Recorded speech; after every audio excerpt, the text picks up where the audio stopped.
에스라 9장 6절로 15절인데요. 9장 8절 말씀. 오늘 우리에게 못을 주셨사오니입니다. 그래서 이렇게 해서 에스라 9장을 일단 12월달 원래 2015년 9월장까지 마치겠습니다. 에스라 9장 8절 말씀인데요. 같이 읽겠습니다. 이제 주 우리 하나님께서 잠시 동안 은혜를 베푸사 남은 자를 우리에게 남겨주어 피하게 하시고 또 자신의 거룩한 곳에서 우리에게 못을 주셨사오니 이것은 우리 하나님께서 우리의 눈을 밝히시고 우리를 우리의 속박 가운데서 조금 소생시키려 하심이니라. 우리에게 못을 주셨사오니라고, 이 못이라는 게 이제 연못이 아니고요, 우물 아니고 이제 대못 있죠. 내일 나는 못, 볕에 벽에 박는 못을 주셨다는 말입니다.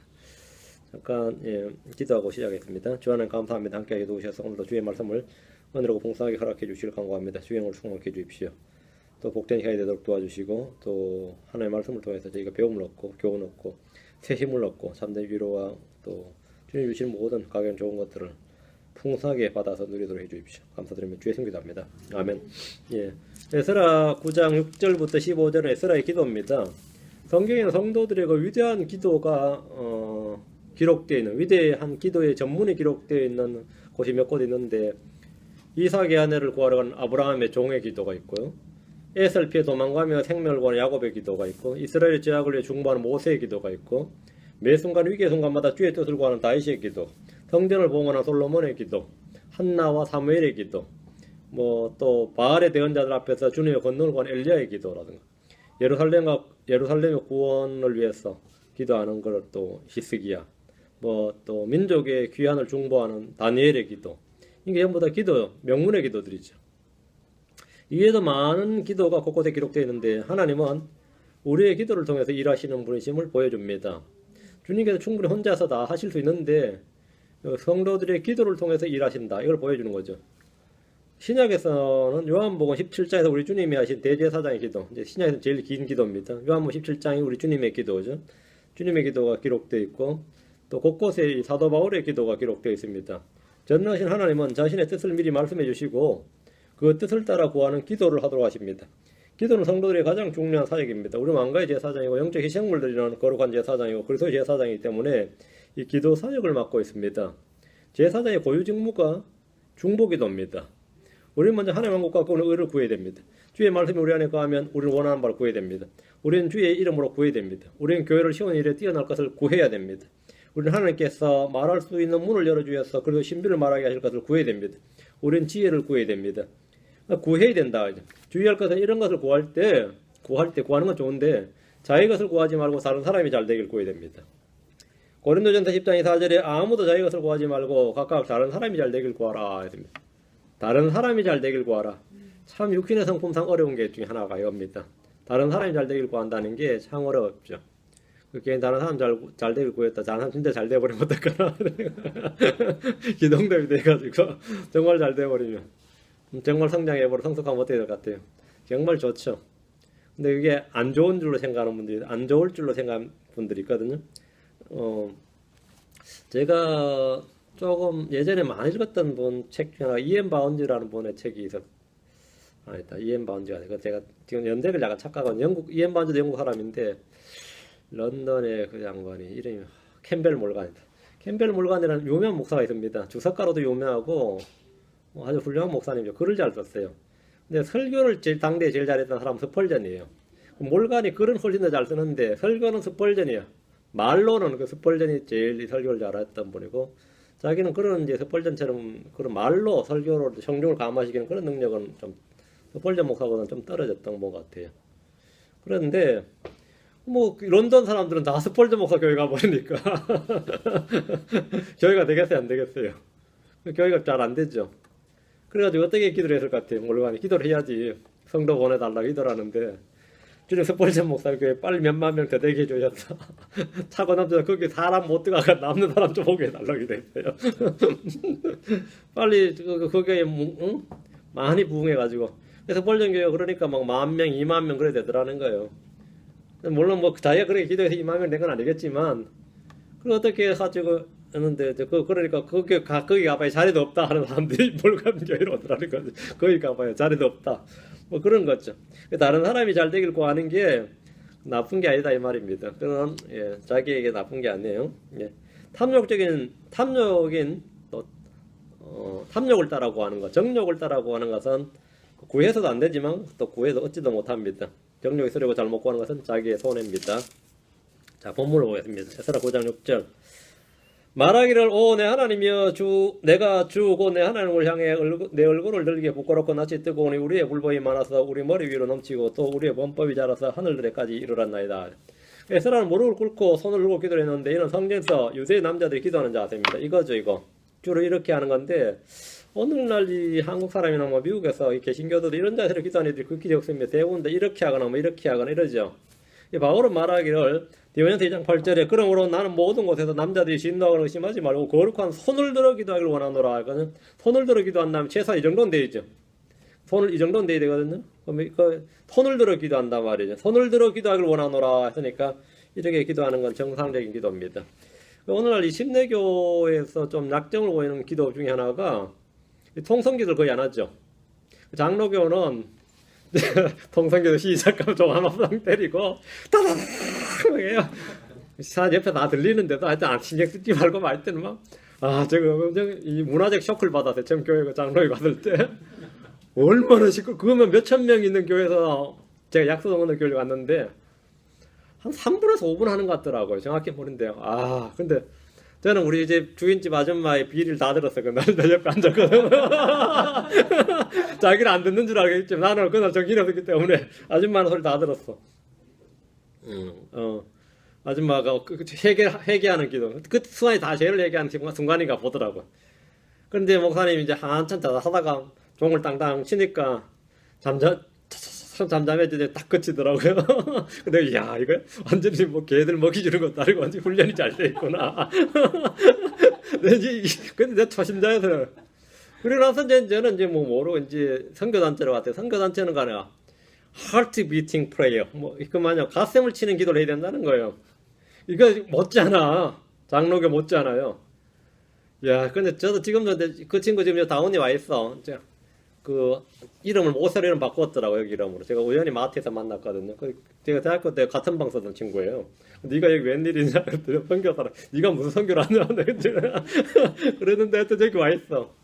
그 부인도 제가 아는 자매거든요. 같은 대학교 다녔고 해가지고 그렇게 결혼해가지고 여기 선교사로 와 있대. 그래가지고 어떻게 먹고 사냐 물었더니 이제 지금 간호사 남자는 간호사 준비해서 이제 간호사 자매도 간호사. 근데 둘 다 간호사하면 괜찮거든요. 그래가지고 나머지 시간에는 자기가 이제 선교를 하겠다고 그러는데 그 뜻은 훌륭하죠. 선교단체 출신이니까. 그래가지고 내가 목사였다고 그러니까 완전 되게 깜놀하더라고. 근데 내가 그 친구를 기억하는 건 딱 하나예요. 이 새벽마다 기도를 하는데 목청이 얼마나 좋냐면 최소한 그 친구는 한번 기도를 시작하면 20분은 숨도 안 쉬고 연속 하나님 아버지부터 시작하면 숨도 안 쉬고 20분이 그냥 나와요. 20분 이상을. 근데 누가 뒤에 가서 이제 밥 먹고 학교 가자 그만하라 그럴 때까지 기도를 해요. 근데 그 친구가 기도하면 이 벽에 대고 엎드려 기도하면 진짜 그 친구 때문에 여기 벽을 몇 번 새로 칠해야 돼. 침이 얼마나 튀는지. 근데 그렇게 기도를 했는데 엄청 기도를 열렬하게 뜨겁게 그런데 통성기도를 하는 거죠. 저도 뭐 거기서 이제 교육을 오래 받으니까 통성기도 하게 됐죠 당연히. 그래서 이제 또박또박 기도를 하게 되고 또박또박 방언 같은 거는 많이 우리는 취급도 안 했고 또박또박 기도를 하게 되는데 그 침례교로 왔더니만 이 침례교에서는 통성기도를 안 해요. 거의 할 일이 없고 해봐야 뭐 둘이서 이래 따로 모여서 기도할 때 그냥 둘이서 이렇게 기도하는 거지 그 통성기도를 잘 안 하는데 이 통성기도 자체를 이상하게 볼 필요는 없습니다. 그렇게 내가 주님 앞에 내 골방에서 막 소리 부르든 울부짖든 막 성경에 cry라고 되어 있어요. 뭐 울부짖는 거죠. 그건 상관없어요. 우리 주님께서 말씀한 아가서 2장 14절에 오 바위 틈과 계단의 은밀한 곳에 있는 나의 비둘기야 내가 내 얼굴을 보게 하라 내 목소리를 듣게 하라 내 목소리는 달콤하며 내 얼굴은 아름답도다 내 목소리를 듣게 하라 내 목소리는 달콤하며 이게 뭐냐면 기도 목소리지 내 목소리를 듣게 하라 했으니까 침묵 기도보다는 통성 기도가 오히려 바람직한 거죠. 여러분이 방에서 혼자 기도할 때는 또박또박 소리를 내서 낭낭한 목소리로 기도를 하라 손을 들고 목소리를 높여서 기도하는 것은 정상적입니다. 주님께서 내 목소리를 듣게 하라. 내 목소리는 달콤하며 내 얼굴은 아름답도다. 이렇게 말씀하셨습니다. 주님께서 이렇게 말씀하시니까 이렇게 기도하시란 말입니다. 에스라도 침묵 기도한 거 아니에요. 다 듣도록 기도한 겁니다. 오, 내 하나님이여 내가 주 내 하나님을 향해 이러면 기도를 시작했는데 사람의 모든 죄는 다 주를 대적하는 그런 죄입니다.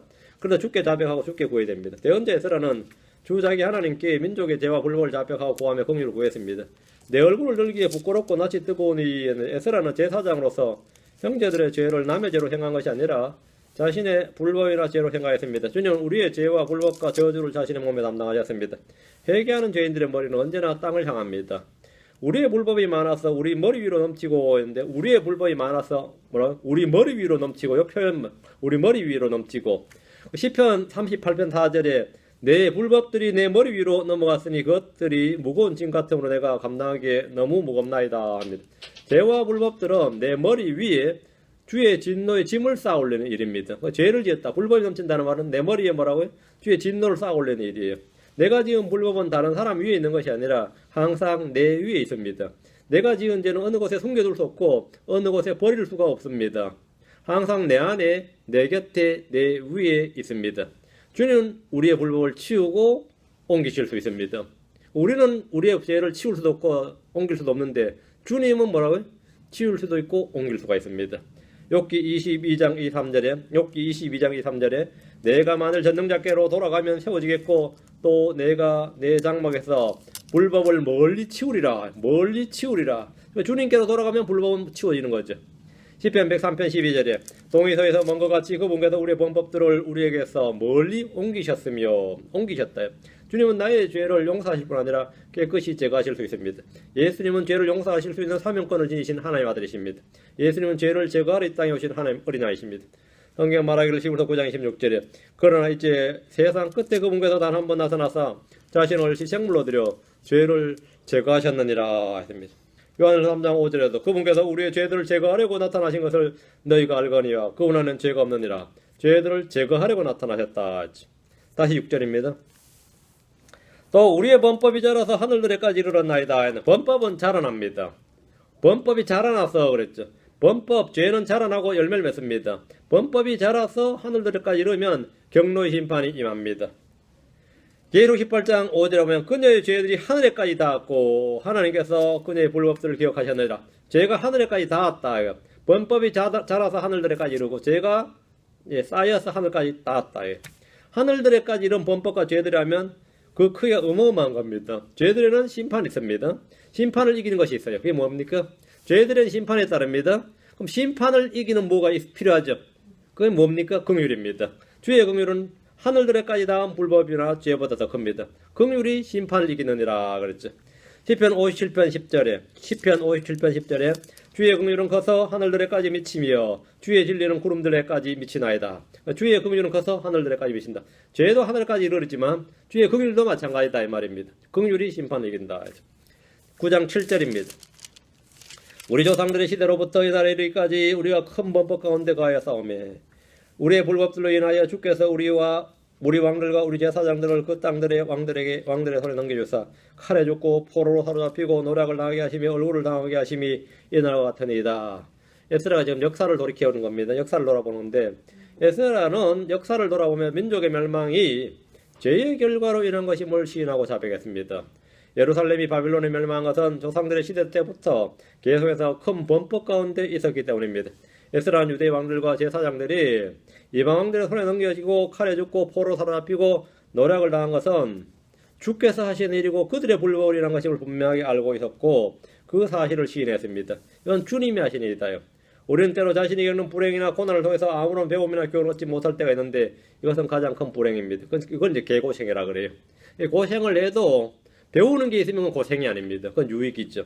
고난을 당할 때 배움이 없는 것만큼 불행이 없다 이거죠. 욥은 자신이 겪는 불행의 원인을 알지 못해 고뇌하고 불평했습니다. 말라기에 보면 사람들은 주께서 말씀하신 것에 대해서 우리가 어떤 점에서 그랬냐 이렇게 반문하고 의문을 제기하며 오히려 항의하는 걸 볼 수 있습니다. 말라기서 한번 보시죠. 몇 번, 그것도 한두 번이 아니에요. 몇 번 계속 반복해서 우리가 어떤 점에서 이래. 말라기 1장 2절 주님께서 내가 너희를 사랑하였노라 하니까 백성들이 그러면 아멘 하고 감사합니다. 그럼 되죠. 주를 찬양하라 그러면 되는데 뭐 어떻게 반응해요? 내가 너희를 사랑하였노라 하니까 주께서 어떤 점에서 우리를 사랑하셨나이까? 이러죠. 자꾸 읽어봐요. 주가 말하노라 내가 너희 사랑하였노라 하냐. 그러나 너희는 이러기를 주께서 어떤 점에서 우리를 사랑하셨나이까. 사랑은 무슨 이러고 있단 말이죠.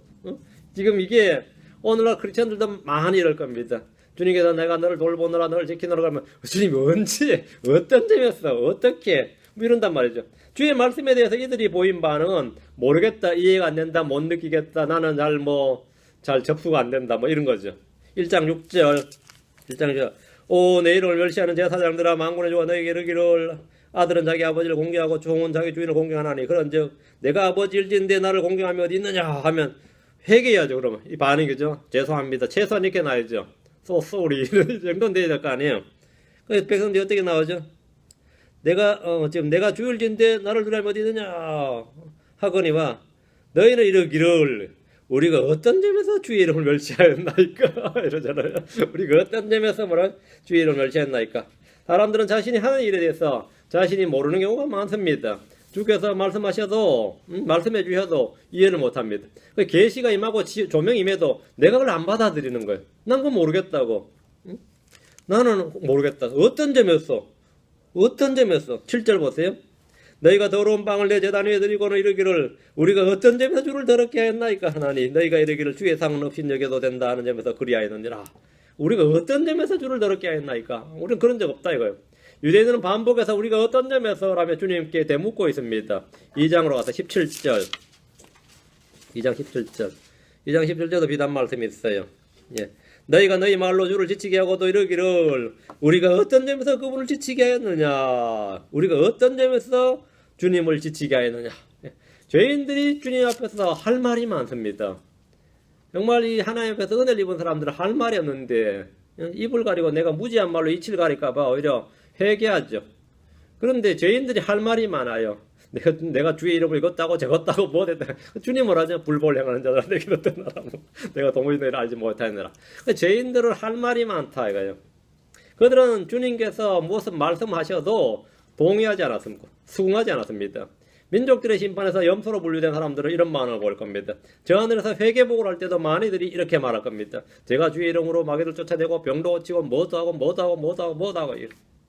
그러나 정말 주님을 위해서 일한 사람들은 뭐라 그러죠? 아무것도 한 것이 없다고 할 겁니다. 주님의 힘으로 주의 은혜로 다 했기 때문에 내가 아니라 주님이시다 이러죠. 그렇지만 주님은 모든 혀를 이기고 잠잠케 하십니다.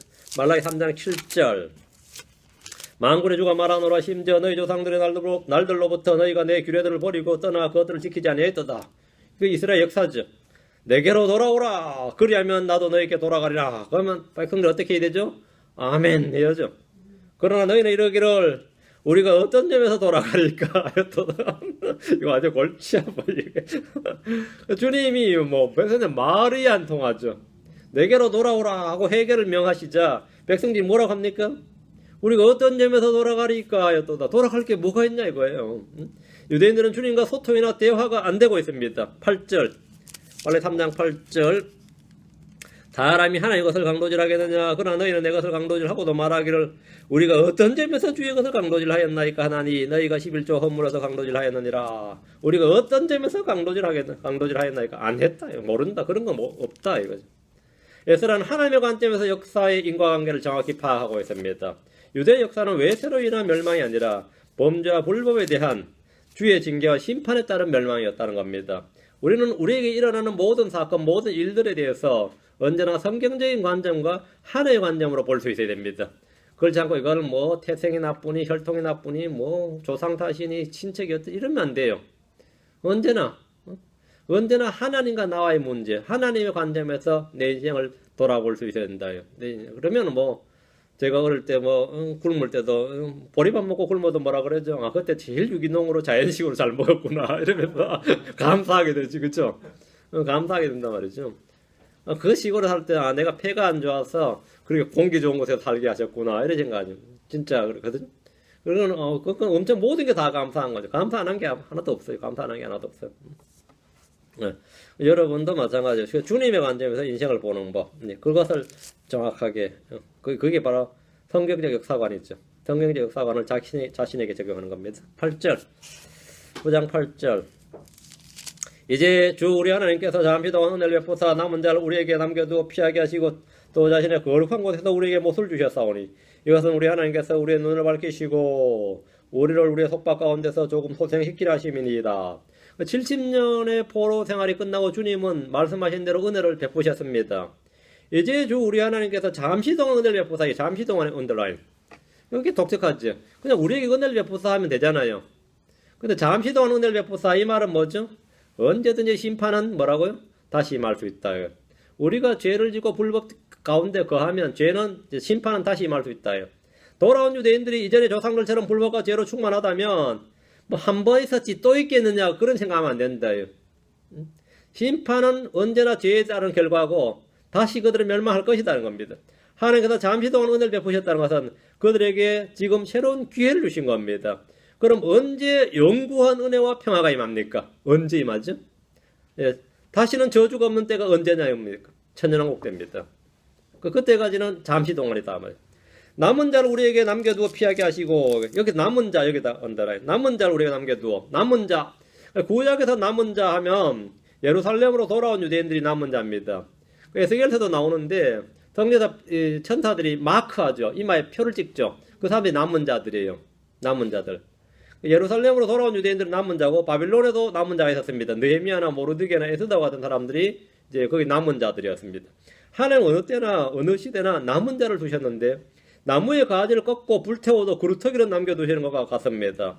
이스라엘에도 바알에게 무릎 꿇지 않는 7,000명이나 되는 남은 자들이 있었듯이 어느 시대나 소수의 남은 자들이 있습니다. 그렇지 않다면 남은 자들이 없다면 어떻게 되죠?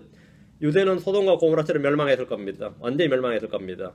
이사 1장 9절에 만군의 주께서 우리를 위하여 아주 소수의 남은 자를 남겨두지 아니하셨더라면 우리가 소돔같이 되고 고모라같이 되었으리로다. 우리가 소돔같이 되고 고모라같이 됐다. 뭐가 없었다면? 소수의 남은 자가 없었더라면 이 소수의 남은 자로 인해서 주의 긍휼과 오래 참음과 은혜가 있는 거죠. 예. 그래서 멸망이 유예가 되고 심판이 유예가 된 거란 말이에요. 남은 자를 조금 남겨두셨다. 또 8절 다시 봅니다. 또 자신의 거룩한 곳에서 우리에게 못을 주셨사오니 이 못을 주셨다. 거룩한 곳에서 할 때 이거는 이제 자신의 거룩한 곳에서 우리에게 못을 주셨다. 거룩한 곳 하면 성전입니다. 주의 전이고 예루살렘이죠. 우리가 못을 주셨사오니인데 못이란 말, 이 말씀은 기도하는 중에 에스라가 한 독특한 말씀입니다. 주님이 한 개의 못을 주셨다는 거예요. 못은 벽에 박아서 뭔가를 고정하거나 거는 데 사용합니다. 못 좀 박아달라 그러면 뭐죠? 거기다 뭘 걸려고 하는 거죠. 아니면 여기다 못을 박으라 그러면 뭐 이게 헝클어진 거나 아니면 이렇게 좀 하면 여기다 못을 박는 거죠. 단단히 고정시키기 위해서 그 못을 박는 거다 말이에요. 그 못을 주셨다. 우리는 일상에서 이 못의 용도를 잘 압니다. 예수님은 십자가에 못 박히셨습니다. 자신의 몸이 나무에 박히는 거죠. 우리의 죄를 담당하시기 위해서. 여기서 못은 뭡니까? 주의 말씀을 굳게 박은 주의 말씀은 굳게 박힌 못들과 같다 그랬습니다. 전도서 12장 11절에 지혜로운 자들의 말씀들은 가시채들 같고 지폐의 스승들이 굳게 박은 못들 같나니 이것들은 한 목자께서 주신 것이니라. 그 지혜로운 자들의 말씀들은 뭐라고요? 굳게 박힌 못들 같다. 그 내 마음의 말씀이 주의 말씀이 박힌 못처럼 굳게 박힌 못처럼 박혀 있으면 그 평생 가는 거죠. 그 말씀이 내 인생이 내 삶이 걸려 있는 겁니다. 그 말씀에 박혀 있으면 난 뭐가 되는 거죠? 예, 흔들림이 없는 거죠. 뭐가 좀 있다 쳐도 그 못에 딱 걸려 있단 말이죠. 항상 그 못이. 이 말씀이 바로 못이다 이 말입니다.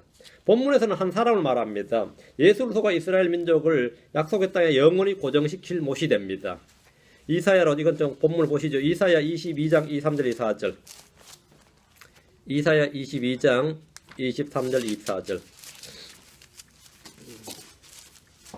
내가 그를 단단한 곳에 박힌 못같이 고정하리니 내가 그를 단단한 곳에 박힌 못같이 고정하리니 그가 자기 아버지 집에게 영화로운 왕자가 될 것이요 그들이 그의 아버지 집의 모든 영광을 그 위에 걸어두리니 곧 후손과 자손이요 모든 작은 그릇 즉 잔으로부터 큰 병 이르기까지 모든 그릇이니라. 못에 걸어두는 거 다 걸어둔다. 예수님은 건물의 기초가 되기도 하시고 반석이고 머릿돌이고 모퉁이 돌이 되시는 것처럼 단단한 곳에 박힌 못처럼 온 세상을 떠돌던 이스라엘을 한 곳에 모아서 고정해 주시는 못이 됩니다. 예수님이 딱 못이 되면 이제 유랑이 이제 더 이상 유랑이라 방랑을 하는 것이 아니라 그 땅에 딱 정착이 되는 거죠. 예루살렘 땅에 딱 정착이 된단 말이에요. 이스라엘은 예수님이란 못 위에 모든 것을 걸 수 있습니다. 작은 그릇이든 큰 그릇을 다 거기에 걸면 됩니다. 이 못이 부러지면 거기에 걸렸던 것들 역시 다 떨어지거나 부서집니다. 자, 9절입니다. 에스라 다시 9장 9절.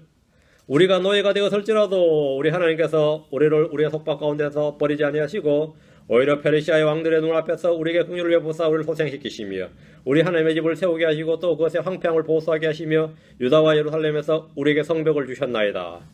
70년의 포로 생활을 걸어서 우리가 노예가 되었을지라도 이렇게 말합니다. 그들은 전쟁 포로였습니다. 전쟁 포로란 것이 참 비참한 거죠. 하나님께서는 그들을 바빌론 땅에서 버리지 않으시고 돌봐주셨습니다. 우리가 뭐 역사가 얼마 안 됩니다. 우리가 병자호란만 해도 병자호란 때 50만 이상의 조선 사람들이 청나라로 끌려갔습니다. 50만.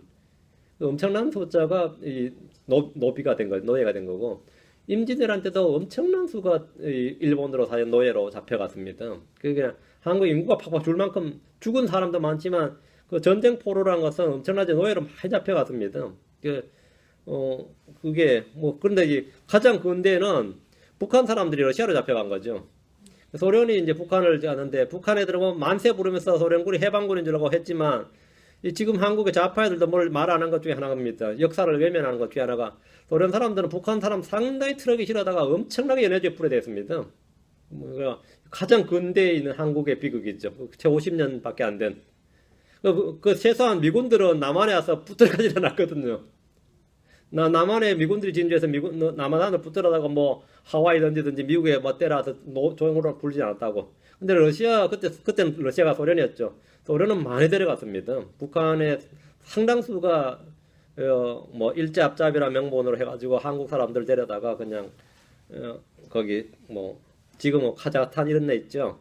그런데 참 많이 뿌려졌습니다. 고생만 그 사람들.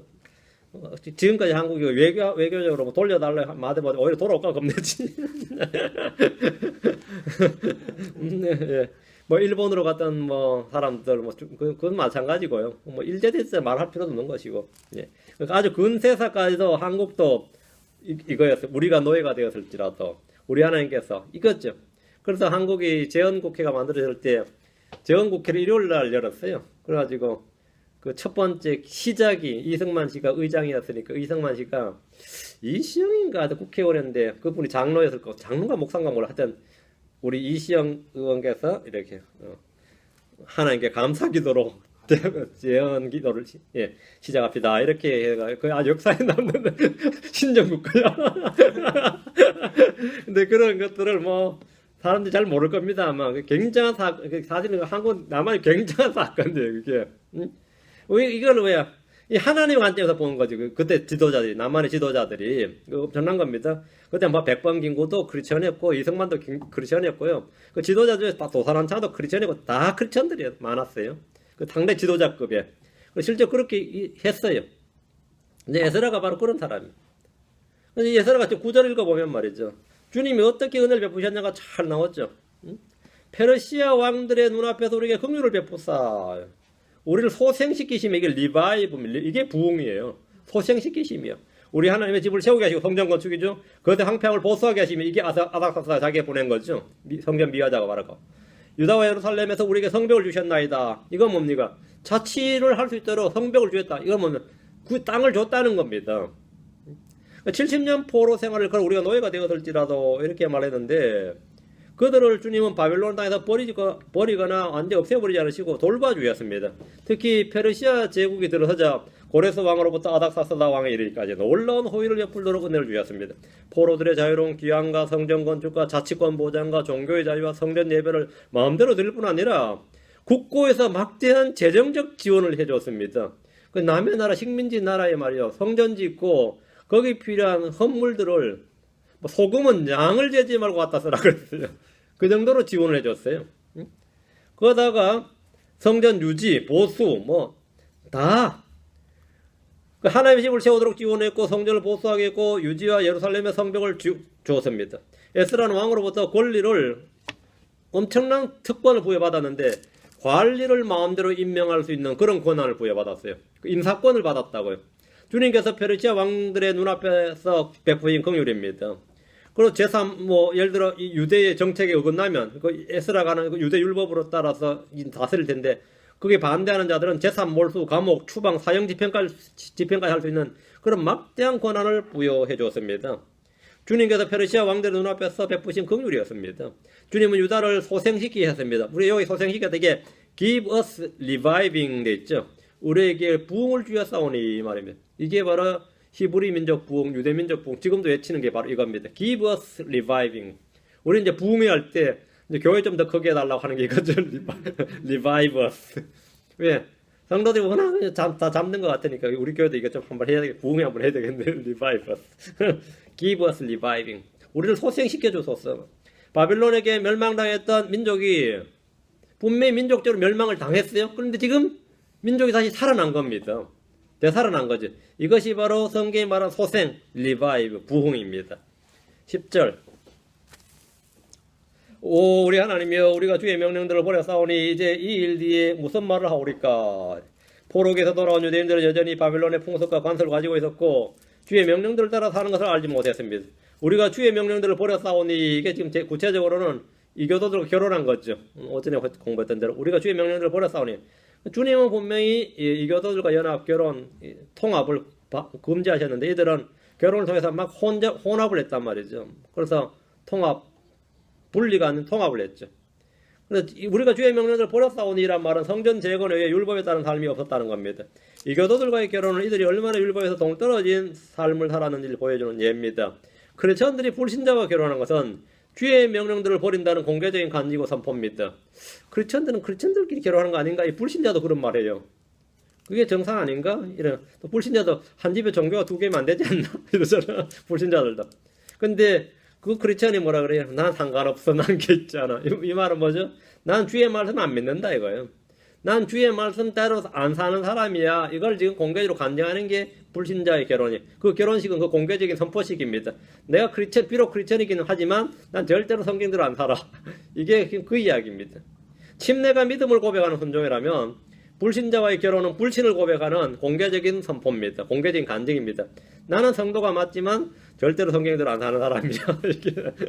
이게 바로 그 사건이죠. 이 크리스천들이 이런 오늘 이 목회자들이 마땅히 해야 할 말을 안 하고 있기 때문에 교회가 그렇게 타락을 하는 겁니다. 교회가 11절 그 명령들은 전에 주께서 주의 종 대언자를 통해 명령한 것이니 이르시되 너희가 가서 소유하려 하는 땅은 그 땅들의 백성들의 더러움과 가증하는 일들로 말미암아 부정한 땅이니 그들이 이 끝에서부터 저 끝까지 자기들의 부정함으로 그것을 채워넣으니라. 이 가나안 땅 이야기죠. 이 말씀을 잘 읽어보세요. 이게 지금 이 에스라가 하는 이 기도 속에 지금 여호수아서 사사기서에 있는 이야기가 싹 나오는 겁니다. 자, 너희가 가서 소유하려 하는 땅은 이건 가나안 땅이죠. 약속의 땅이죠. 그 땅들의 백성들의 가나안 족속들의 말이에요. 더러움과 가증한 일들로 말미암아 부정한 땅이니 그 약속의 땅 젖과 꿀이 흐르는 땅이 뭐라고요? 그땐 젖과 꿀이 흐르는 땅이 아니라 무슨 땅이라고요? 부정한 땅이라고요. 부정한 땅이니 그들이 가나안 족속들이 이 끝에서부터 저 끝까지 자기들의 부정으로 그것을 채우느니라. 자 보세요. 주님이 전에 하신 말씀인데 가나안 땅의 음행과 폭력과 우상 숭배와 불법에 대한 말씀입니다. 이스라엘이 이집트에 있는 동안 가나안 족속들의 불법이 충만하게 채워졌고 주님이 이스라엘을 통해 그 땅을 심판하셨습니다. 그래서 그 땅에 있는 자들을 모조리 다 죽이도록 하신 것은 바로 이런 이유입니다. 그 땅이 뭐라고요? 이 끝에서 저 끝까지 자기들의 부정으로 그것을 채웠느니라. 그래서 심판이 이스라엘은 정복전쟁이라고 그러지만 정복전쟁이 아니라 사실은 그들의 불법에 대한 심판자로 온 겁니다. 주님 심판의 도구로. 그럼 이스라엘이 불법을 저지르면 누가 심판한 거죠? 옆에 이방민족이 심판한 거고 가장 결정적인 심판이 바로 바빌론 왕이었어요. 그게 심판자로 왔단 말이죠. 그 땅은 동성애가 만연했고 폭력으로 피가 흘렀고 자기 자녀들을 불 가운데 지나가게 하는 인신공양을 자행하는 그런 땅, 그런 백성들이었습니다. 그래서 땅을 더럽힘으로 말미암아 그 땅에서 토해내졌습니다. 약속의 땅, 젖과 꿀이 흐르는 땅이란 그런 가나안 땅은 그 땅의 백성들이 더러움과 가증한 일들로 말미암아 부정한 땅이 그 피로 말미암아 씻겨진 다음에 거룩한 땅이 되는 겁니다. 그래서 그것은 이제 주의 약속의 백성들이 약속의 말씀을 가지고 들어와야지 그 땅이 뭐라고요? 젖과 꿀이 흐르는 땅이 되는 거예요. 성경은 그들이 이 끝에서부터 저 끝까지 자기들의 부정함으로 그것을 채웠느니라 이런 말입니다. 이런 유대인들에게 경고의 본복입니다. 유대인들이 이 땅에서 동일한 죄를 짓고 그 땅을 더럽힐 때 그 땅에서 그들과 마찬가지로 토해내집니다. 우리는 그렇게 해도 상관없어 아니에요. 멸망합니다. 레위기 18장 28절에 이것은 너희가 그 땅을 더럽힐 때 그 땅이 너희 전에 있던 민족들을 토해낸 것 같이 또한 너희를 토해내지 못하게 하려 함이니. 왜 율법을 지켜야 된다고요? 땅을 더럽히지 말라는 거예요. 땅을 더럽히면 너희는 땅에서 토해내진다 이거죠. 그 땅을 더럽히지 말라요. 레위기 10장 22절에도 그러므로 너희는 내 모든 법과 내 모든 판단의 법도를 지켜 행하라. 그리하여야 내가 너희를 데려다가 거하게 하는 그 땅이 너희를 토해내지 아니하리라. 율법을 주신 목적이 뭡니까? 물론 율법 주신 목적이 여러 가지겠지만 그중 하나가 이스라엘이 그 땅을 더럽히지 말고 거기서 오랫도록 거할 수 있도록 한 것입니다. 거기서 오랫동안 거하고 싶으면 율법을 지켜서 그 땅을 더럽히지 말라고요. 땅을 더럽히지 않는 방법은 율법을 지키는 겁니다. 율법대로 살면 그 땅은 더럽히지 않습니다. 땅을 지키는 방법. 우리는 지금 우리 미국 땅, 아메리카 대륙을 더럽히지 말라 뭐 그런 건 아니죠. 근데 지금 사실은 이 동성애라는 거는 땅을 더럽히는 겁니다. 지금 미국에서 제일 지금 더러운 땅이 샌프란시스코거든요. 미국에서는. 이게 2차 세계대전 때 군대를 징집을 막 했어요. 미국에. 군대를 다 징집하죠. 근데 군인이 워낙 많이 필요하니까 막 징집을 했는데 이제 전쟁으로 보낼 때는 동성애자들을 출연했어요. 동성애자를 출연하면 이놈들을 그냥 집에 고향 앞으로 한 게 아니라 그럼 다 자기 동성애자 그래프는 안 되니까 여기다 대기시켰어요. 그리고 아는 사람은 이제 전자를 파견했는데 대기시켜 놓으니까 이놈들은 할 일이 없는 거죠. 그게 눌러앉은 게 샌프란시스코예요. 그 항구에서. 그래서 샌프란시스코 동성애가 제일 활발한 도시가 된 거. 지금까지 제일 그 동성애자의 고향이 돼버린 거죠. 그때 이제 그 유래가 있습니다. 그래가지고 아주 음행의 도시가 돼버린 거죠. 그래가지고 난 지진이 나도 꼭 샌프란시스코에 나길 바랍니다. 이거는 그 땅이 더럽혀진 거지.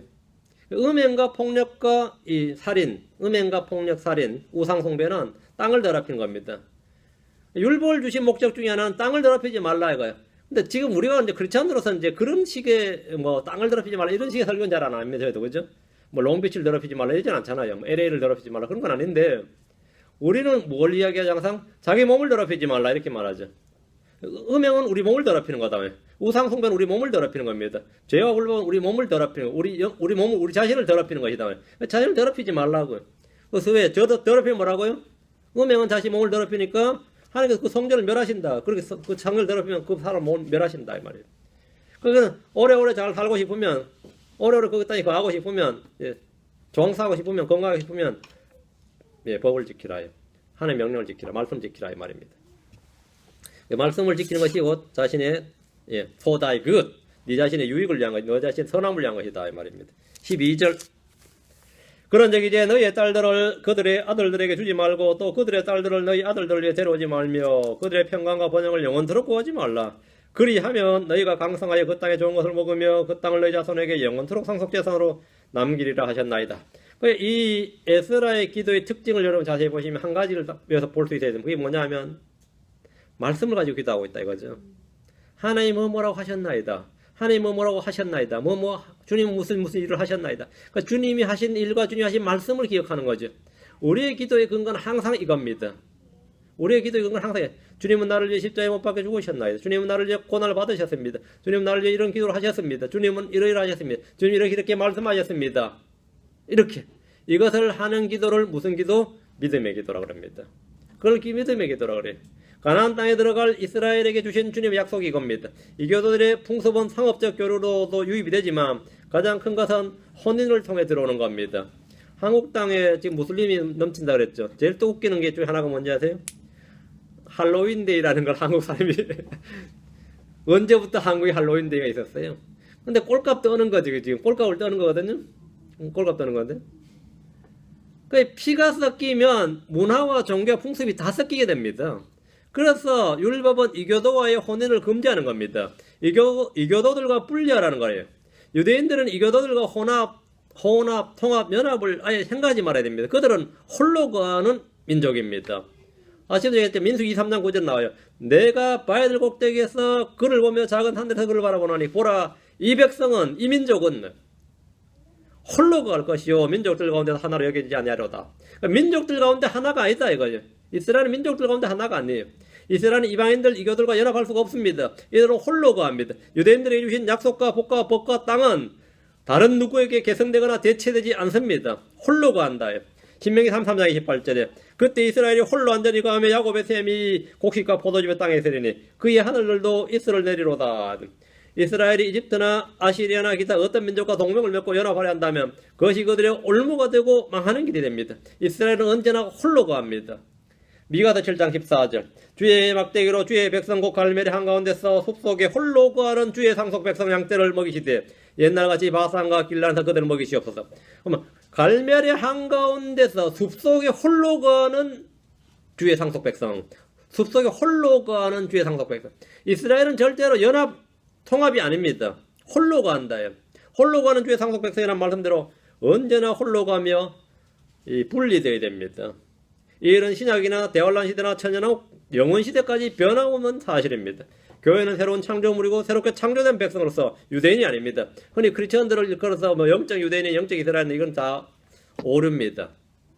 13절 우리의 약한 행실과 큰 범법으로 인하여 모든 일이 우리에게 임하였사오나 우리 하나님께서는 우리의 불법들에 상응하는 형벌을 받아 적은 형벌을 우리에게 주시고 우리에게 이와 같은 고초를 베푸셨사오니 그 가인 같은 사람은 제가 벌이 너무 과하다고 하나님께 항의했죠. 그죠? 너무 내가 지기 너무 감당이 무겁다 그랬는데 에스라는 지금 이걸 가지고 뭐라고 우리의 적은 형벌, 우리의 불법들에 상응하는 형벌보다 적은 형벌을 우리에게 주시고 이랬죠. 에스라는 예루살렘의 멸망과 70년의 포로 생활이 악한 행실과 큰 범법에 비해서 적은 형벌이었다 이렇게 말합니다. 주님께서 율법에 따라 긍휼 없이 형벌을 내렸다면 이들은 지상에서 없어져야 됩니다. 그러나 주님은 그들의 형벌을 감해 주셨고 다시 건져 주셨습니다. 우리에게 이와 같은 구출을 베푸셨사오니 페르시아 왕들의 시대에 이들은 구출을 받았습니다. 이는 조상들에게 준 약속 때문입니다. 나중에 주어진 율법은 먼저 체결된 언약을 깨뜨릴 수가 없습니다. 이집트에서나 바빌론에서 그들이 구출받은 것은 전적으로 주님이 미리 약속하신 약속에 근거한 겁니다. 시편 105편 42절에 이는 그분께서 자신의 거룩한 약속과 자신의 종 아브라함을 기억하셨기 때문이로다. 왜 구원했다고요? 왜 그들을 구출해 주셨느냐요? 자신의 거룩한 약속과 자신의 종 아브라함을 기억하셨기 때문이라. 미리 기록한 약속은 율법 이전에 미리 주어진 약속, 430년 뒤에 온 이 율법이 깨뜨릴 수가 없는 거죠. 율법에 따르면 멸망이 맞는데 약속에 따르면 보존이 맞죠. 그럼 약속이 우위입니다. 거룩한 약속과 자신의 종 아브라함을 기억하시기 때문이라 했습니다. 주님은 고난에 처한 이스라엘이 부르짖을 때 조상들과의 언약을, 그 약속을 기억하셨습니다. 레기 26장 42절에 내가 야곱과 맺은 내 언약과 또 이삭과 맺은 내 언약을 기억하고 아브라함과 맺은 내 언약도 기억하며 그 땅을 기억하리라. 이 말씀으로 해서 약속을 기억하겠다. 주님의 언약은 깨어지지 않고 영원합니다. 덕분에 이들은 계속해서 긍휼을 입은 겁니다. 이 언약은 무조건적 언약이었단 말입니다. 14절 에스라 9장 14절 우리가 다시 주의 명령들을 어기고 이 가증한 일들을 행하는 백성들과 인척관계를 맺으리까 주께서 우리에게 분노하사 마침내 우리를 소멸시키시고 남을 자나 피할 자가 없게 하지 아니하시리까. 계속해서 죄를 지으면 이렇게 된다 이거 말이에요. 이게 야곱의 대환란이죠. 이렇게 되지 않기 위해서 뭐 하자고? 지금부터 우리 정신을 차리고 회개하고 바르게 살자 이 말이죠. 에스라는 다시 주의 명령들을 어기고 조상들이 행한 가증한 일들을 행하면 주의 분노가 자신들을 소멸시키고 남을 자나 피할 자가 없게 될 것이라고 말합니다. 에스라가 유대인들이 이교도들과 친척 관계를 맺는 이 일을 얼마나 큰 죄요 불법으로 보고 있는지를 잘 보여준 겁니다. 유대인과 이방인과의 민족과 언어와 종교 통합은 미덕이 아니라 멸망할 범죄란 사실에 주목하셔야 됩니다. 교회 일치운동은 멸망받을 범죄입니다. 교회는 세상에 대해서 비동조와 비타협과 비일치를 통해서 분리해야 됩니다. 언제나 우리는 이거 비동조, 비타협, 비일치입니다. 분리는 거룩에 이르는 분명한 원칙입니다. 에스라는 이스라엘이 범죄하면 언제든지 다시 멸망할 것을 알았고 이것은 사실 분명한 사실입니다. 야곱의 고난은 아직도 여전히 남아있습니다. 이 시대의 소수의 남은 자들이 있습니다. 대환란 때 적그리스도의 치하에서도 남은 자들이 있고 피할 자들이 있습니다. 광야로 피하는 자들 있죠. 15절 오 주 이스라엘 하나님이여 주께서는 의로우시니 우리가 피하여 여전히 남게 된 것이 이날과 같나이다. 보소서 우리가 이 일로 인하여 주 앞에 설 수 없으므로 우리의 범법 가운데서 주 앞에 있나이다 아니라 우리가 피하여 여전히 남게 된 것이 이날과 같나이다. 바빌론에서 유다로 돌아온 자들은 피하여 남은 자들이라는 겁니다. 얘들은 이 시대의 남은 자들, 대환란 때의 남은 자들의 모형입니다. 그런데 이들이 불법과 범죄로 인하여 주 앞에 설 수가 없다 했습니다. 주 앞에서 철저한 죄 자백이야말로 긍휼을 입는 가장 확실한 방법입니다. 죄의 사명과 긍휼을 얻는 방법은 쉽고 단순합니다. 죄를 시인하고 버리면 됩니다. 변명하나 감추지 말고 주 앞에서 자백하고 회개하면 긍휼을 얻습니다. 내가 주님 앞에 내 죄를 자백하면 주의 피가 우리를 모든 불법에서 모든 죄로부터 깨끗하게 합니다. 그건 주님이 하시는 일입니다. 얼마나 쉬워요. 주께 구원해 주시길 구하면 구원받습니다. 이 일은 어렵거나 힘든 일이 아닙니다. 주님은 언제나 길을 열어두셨습니다. 언제나 돌아오라 말씀합니다. 우리는 죄 가운데 태어나 죄 가운데 살다 죄 가운데 죽어서 멸망할 수밖에 없었지만 주님은 은혜와 긍휼을 베푸셨습니다. 죄인들은 자신이 지은 죄 때문에 멸망한 것이 아니라 회개하지 않음으로 멸망하는 겁니다. 사람은 죄 때문에 죽는 것이 아니다. 물론 죄의 삭이 사망인데 왜 멸망하느냐? 예, 회개하지 않아서 멸망합니다. 주님은 오래 참고 회개하도록 기다리십니다. 누가복음 13장 3절 5절에 내가 너에게 이르노니 아니라 그러나 너희가 회개하지 않으면 다 그와 같이 멸망하리라. 멸망을 왜 한다고요? 회개하지 않아서 한다. 너희가 회개하지 않으면 다 그와 같이 멸망하리라. 또 말씀하시기를 베드로 3장 9절에 주께서는 우리를 향하여 오래 참아서 아무도 멸망하지 아니하고 모두 회개에 이르기를 원하시느니라. 이 원하시는 이에게 will입니다. 이 뜻이니라. 모두가 회개에 이르는 것이 하나님의 뜻이다. 이거요. 아무도 멸망하지 않고 모두 회개에 이르가. 회개만 이르면 회개만 하면 아무도 멸망하지 않는다 이 말이죠. 그 회개하지 않아서 멸망한 것이다. 죄인이 멸망한 것은 죄인으로 태어나서 죄를 지어서 멸망한 것이 아니라 자신이 죄인이라는 사실을 인정하고 죄를 시인하지 않고 회개하지 않기 때문에 멸망한 것이다. 우리는 모두 언제나 에스라처럼 죄를 자백하고 회개함으로 주의 긍휼과 은혜를 입들어야 됩니다. 우리는 우리 자신의 죄를 자백하고 회개하는 것뿐 아니라 우리 형제 지체들을 돌아보면서 언제나 그들을 위해서 중보기도하는 영적 제사장으로서 즉 역할을 잘 감당해야 됩니다. 뭐 그들 심판해달라, 뭐 바로 잡아달라 기도할 거 아니고 언제나 그들의 긍휼을 여겨주시고 회개할 수 있도록 하나님께서 그런 걸 은혜를 허락해 주도록 기도하시면 됩니다. 우리 자신이 무엇보다도 서로 바로 잡아줄 수 있도록 우리 자신을 바로 잡히도록 그렇게 우리가 기도해야 됩니다. 우리가 변화받으면 더 많은 사람들이 함께 또 변화받을 수 있습니다. 우리 자신 성장하면 다른 사람도 같이 성장합니다. 자, 우리 이 말씀을 같이로 오늘 에스라처럼 우리가 이렇게 기도하는 그런 성도들 나 됩시다. 또 특히 새해는 말씀 침례교회가 이제 말씀 침례교회 이제 말씀 기도 침례교회 기도도 많이 합시다. 말씀도 많이 하지만 못지않는 게 또 사역 중요한 사역이 기도입니다. 여러분 모두 다 기도의 사역자들이다. 나는 기도의 사역자들이다. 나는 기도의 사역자다. 이렇게 하나님께서 나를 그렇게 부르셨다고 확신하고 여러분 기도하시면 놀라운 기도 응답과 더불어서 놀라운 또 열매들 맺을 겁니다. 한번 해봅시다. 기도하겠습니다.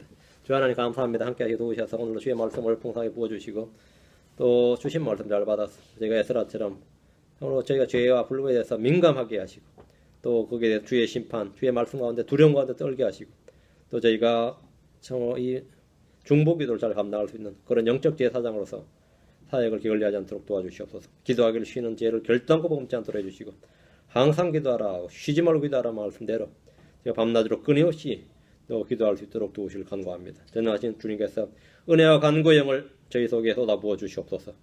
그래서 기도의 사역자로 저를 부르셔서오니 끊임없이 참으로 주의 이름을 부르며 기도할 수 있도록 도와주십시오. 감사드리며 주의 성기도합니다. 아멘. 마치겠습니다.